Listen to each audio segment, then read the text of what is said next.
Satyabama Institute of Science and Technology, Chennai and Sri Perumbudur. இப்போ நீங்கள் video போட்டு கிட்டத்தட்ட 48 மணி நேரம் ஆயிடுச்சு அப்படின்ன போது இப்போ வரைக்கும் அதுக்கான எந்த ரியாக்ஷனுமே பொதுவெளியிலையும் பெருசாக இதை மறுத்து யாரும் எழுதின மாதிரியோ சொன்ன மாதிரியோ தெரியலை. அரசு சார்ந்துமே அரசு தரப்புலையுமே இதுக்கு இது ஏதோ நடவடிக்கை எடுக்கிறோம் அப்படின்ற மாதிரியான எதையுமே பார்க்க முடியலையே. இதுதான் வருத்தம் அளிக்கிற விஷயம். இதை இன்னமும் உணராமல் இவர்கள் செயல்பட்டால் அந்த ஆபத்து அவர்களை நோக்கி தான் போகும் நாளைக்கு. ஏன்னா இதில் என்ன ஆகுதுன்னு பாருங்க, இவங்க ஒரு சில நல்ல விஷயங்களை செஞ்சுருக்காங்க. ஏன்னா இந்த ஆட்சி வந்த பிறகு ஒரு உதாரணத்துக்கு சிங்கப்பெண் டாஸ்க் ஃபோர்ஸ், இதுக்கு முன்னாடி இது இல்லையானா இல்லை, பல்வேறு பரிணாமங்களை வேற மாதிரி இருந்திருக்கு. ஏற்கனவே வேற பேர்ல இருந்தது. அது இல்லாமல் வேற ரூபங்களில் வந்திருக்கு. இப்போ நீங்க சென்னையில் வந்து 1996 அந்த காலகட்டத்தில் சரிகா அப்படின்னு ஒரு மாணவி 1998 அவங்க வந்து ஈவ் டீசிங்கில் விக்டிம் ஆகிட்டு இறந்து போயிருக்காங்க எத்திராஜ் காலேஜ் வாசலில். அதுக்கப்புறம் ஃப்ளவர் பிரிகேட் அப்படின்னு ஒன்று ஆரம்பிக்கிறாங்க. பஸ் ஸ்டாப்பில் அந்த இடத்துல வந்து பிங்க் பிரிகேட், ஃப்ளவர் பிரிகேட் அப்படின்னு பெண் காவலர் ரெண்டு யாராவது ஈவ் டீஸ் பண்ணால் பிடிப்பாங்க. இந்த மாதிரி இருக்கும். என்ன அதுக்கப்புறம் உங்களுக்கு அம்மா பெட்ரோல், பிங்க் பெட்ரோல், இதெல்லாம் பிங்க் பெட்ரோல் இப்போ வரைக்கும் இருக்கு. ஆனால் இதில் ஒரு புதுமை என்னன்னா, ஒரு ஐஜி ரேங்க் ஆஃபீஸரை புதுசாக ஒரு போஸ்ட்டை கிரியேட் பண்ணி அதுக்கு ஒரு இன்னும் கூடுதல் முக்கியத்துவம் கொடுக்குறாங்க. முக்கியத்துவம் கொடுத்து இந்த டாஸ்க் ஃபோர்ஸ் அப்போ இது வந்து இன்னும் விரிவாக்கம் செயல்படும். ஒரு டைரெக்டாக ஒரு ஐஜி கண்ட்ரோல் வரும் அப்படின்னும் போது இதுக்கு ஒரு வித்தியாசப்படுது. அப்போ இவங்க இதை தான் சொல்லணும். இப்போ மக்கள் வந்து இது ஏற்கனவே இருந்த ஸ்கீம்னா இல்லைங்க, ஏற்கனவே இருந்த ஸ்கீம் தான், ஆனால் இதில் புதிதாக இருக்கக்கூடிய பாயிண்ட்ஸ் வந்து இதெல்லாம் இருக்குது. இப்போ ஐஜி வந்து டைரெக்டாக இருக்கார், அவர் வந்து இவர்கிட்ட ரிப்போர்ட் பண்ணுவார், அப்போ வந்து இன்னும் சீரியஸ்னஸோட இந்த கிரைம் வந்து தடுக்கப்படும் அப்படின்னு ஒரு எக்ஸ்ப்ளனேஷன் கொடுக்கலாம். அதே போல் இவர் முதலமைச்சரான பிறகு 717 டாஸ்மாக் கடைகளை மூடியிருக்காரு. டாஸ்மாக் கடைகள் மூடுவது வாடிக்கை. உங்களுக்கு 500 டாஸ்மாக் ஷாப் இதுக்கு முன்னாடிலாம் மூடியிருக்காங்க.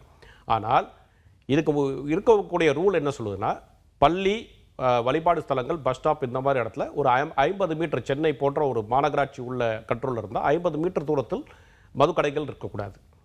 பிற இடத்துக்குள்ள 100 மீட்டர் வரைக்கும் மதுக்கடைகள் இருக்கக்கூடியது. ஆனால் இவர் என்ன பண்றாருன்னா, ஒரு படி மேலே போய் 500 மீட்டர் தூரத்தில் இருக்கக்கூடாது. அது வந்து வரவேற்கத்தக்க ஒரு ஸ்கீம். 1/2 கிலோமீட்டர் தூரத்துக்கு நீங்கள் மதுபான கடையை இந்த மாதிரி இடத்துல அமைக்கக்கூடாதுன்னா அது வந்து ஒரு வெல்கம் சேஞ்ச். அப்போ அதை இவங்க ப்ரொமோட் பண்ணணும்.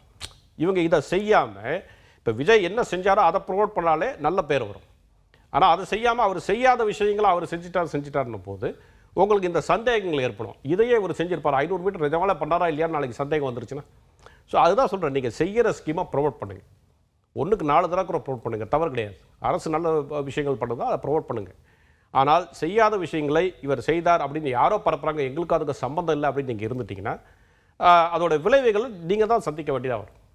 ரைட். இப்போ நீங்கள் ஃபேக்ட் செக் பண்ணதில், நீங்கள் பார்த்ததில் என்னென்னலாம் ஃபால்ஸ் நேரேஷன் அப்படின்னு நீங்கள் பார்க்குறீங்க?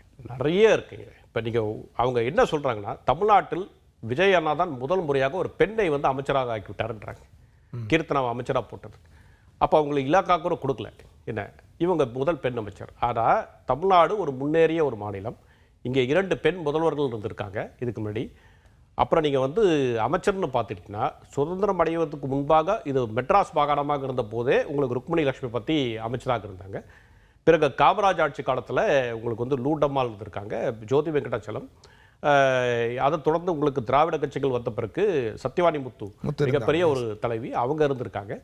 அண்மை காலங்களில் இப்போ வெளியேறிய திமுக அரசுக்குள்ள கூட கீதா ஜீவன், கயல்விழி செல்வராஜ் இருக்காங்க. அதுக்கு முன்னாடி அதிமுக காலத்தில் கோகுல் இந்திரா, வளர்மதி ஜெபராஜ், இந்த மாதிரி பல்வேறு பெண்கள் அமைச்சராக இருந்திருக்காங்க. நீங்கள் ஆனால் இவங்க வந்து முதல் முறையாக ஒரு பெண் அமைச்சர் என்றால் வெளி மாநிலங்கள் என்ன பார்க்கும்? நீங்கள் ஒரு பீகார், யூபி போன்ற மாநிலங்களை என்ன யோசிப்பாங்க? அவங்க முன்னேறி போச்சு, ஏதோ டெவலப்டு ஸ்டேட்ன்றாங்க, டபுள் டிஜிட் க்ரோத்ன்றாங்க. ஆனால் பெண்களுக்கு இதப்பா முதல் தர அமைச்சராக கொடுத்துருக்காங்க. ஏன்னா யாராலையும் டக்குன்னு ரிலேட் பண்ண முடியாது. எப்போ ஜெயலலிதாவே சிஎம் இருந்தாங்களே ரிலேட் பண்ண முடியாது. அவங்க என்ன யோசிப்பாங்க, முதல் தர கொடுத்துட்டாரு இவர் விஜய் என்ன. அப்போ இது ஒரு தவறான ஒரு நரேட்டிவ். இல்லை, இந்த தவறான நரேட்டிவ் பண்ணுறவங்க ஒருவேளை தெரியாமலே பண்ணுறாங்களா? ஒரு விழிப்புணர்வு இல்லாமல், இதை பற்றி புரிதல் இல்லாமல் விஜய் செய்கிற எல்லாமே வந்து சாதனையாகவும் அதை ஒரு குளோரிஃபை பண்ணுற மனநிலையில் அதை செய்கிறாங்களா? இல்லை, அதுக்கான வாய்ப்பே இல்லை. ஏன்னா நீங்கள் வந்து சப்போஸ் ஒரு 20-30 ஆண்டுகளுக்கு முன்னாடி ஒரு பெண் அமைச்சர் இருந்தாங்க அப்படின்னு சொன்னால் நீங்கள் சொல்லலாம். இப்போ உதாரணத்துக்கு ஒரு 3 ஆண்டு முன்னாடியே நம்ம வந்து சென்னையில் பிரியா வந்து மேயராகவே இருந்தாங்க. அப்போ அவங்க முதல் பட்டியலின சமூகத்திலிருந்து வந்தவங்க. அப்போ எல்லாம் நினைப்பாங்க, இப்போ முதல் தடவை வந்துட்டாங்க பெண் மேயர். ஆனால் நீங்கள் அப்படி கிடையாது. ஏன்னா அது என்னைக்கோ பழைய மேயர் இருந்ததுனால நீங்கள் அப்போ எடுத்து காட்டணும். அப்படி கிடையாதுங்க, இதுக்கு முன்னாடி ஒரு பெண் மேயர் இருந்திருக்காங்க சென்னைக்கு அப்படின்னு சொல்லணும். அதே போல் திமுகவிலேயே பிராமின் கவுன்சிலர் வந்திருக்காங்க, பிராமண சமுதாயத்தை சேர்ந்த கவுன்சிலர் இங்கே இருந்திருக்காங்க. அப்போ அதை நீங்கள் சொல்லணும். இதுக்கு முன்னாடி கவுன்சிலராக இருந்திருக்காங்க ஒருத்தவங்க, அவங்க எந்த காலத்தில் வந்தாங்க, எப்படி வந்தாங்க, என்ன பொறுப்பில் இருந்தாங்க கார்பரேஷனில். அப்போ இதெல்லாம் வந்து என்னைக்கோ நடந்தது. ஆனால் ஒரு மாதம் முன்னாடி, ஒரு மாதம் கூட இல்லை, 10 நாள் முன்னாடி அமைச்சரவையில் கீதா ஜீவன் இருக்காங்க. கடந்த அமைச்சரவை முடிகிற வரைக்கும் கயல்வெளி செல்வராஜாவும் நிறைய பேருக்கு தெரியாமல் போயிருக்கலாம். ஏன்னா அவங்க வச்சிருந்த போர்ட்ஃபோலியோ அந்த மாதிரி. கீதா ஜீவன் வந்து பல விமர்சனத்துக்கும் ஆளானாங்க. ரெண்டா அவங்க தூத்துக்குடி ஒரு வெல் நோன் ஃபேஸ். அப்போ இது வந்து மிஸ்இன்ஃபர்மேஷன் கிடையாது, டிஸ்இன்ஃபர்மேஷன். தெரியாமல் போட்ட செய்தி இல்லை, தெரிந்தே பரப்பக்கூடிய ஒரு கட்டமைப்பை உருவாக்குறதுக்காக அது செய்கிறாங்க. அப்போ இது ஒரு பெரிய மிஸ்இன்ஃபர்மேஷனாக டிஸ்இன்ஃபர்மேஷனாக பார்த்தேன் நான். அடுத்தது திரு ராஜ்மோகன் அவர்கள், அவருக்கு பள்ளி கல்வித்துறை அமைச்சர் கொடுத்தோமே, இவர் தான் முதல் முறையாக பட்டியலினத்தை சேர்ந்தவரை ஒரு முக்கிய துறையான கல்வித்துறை இவருக்கு வழங்கப்பட்டிருக்கிறது. இதுக்கு முன்னாடிலாம் அப்படி செஞ்சதில்லை. திராவிட இயக்கங்களும் ஆயுத திராவிட மந்திரி மன்றம் தான் அவங்கள துறை மட்டும் தான் கொடுப்பாங்கன்றாங்க. இது என்ன பிரச்சனைனா, இங்கே இருக்கக்கூடிய தாவேகா சப்போர்ட்டர்ஸோ இல்லை விஜய் ரசிகர்களோ பரப்புறது மட்டும் இல்லை, நம்ம இதுக்கு முன்னாடி வந்து பெரிய அம்பேத்கரைட் வாய்ஸ், பெரிய தலித் வாய்ஸாக கருதப்பட்ட ஆட்கள்லாம் இதை பரப்ப ஆரம்பிச்சிட்டாங்க.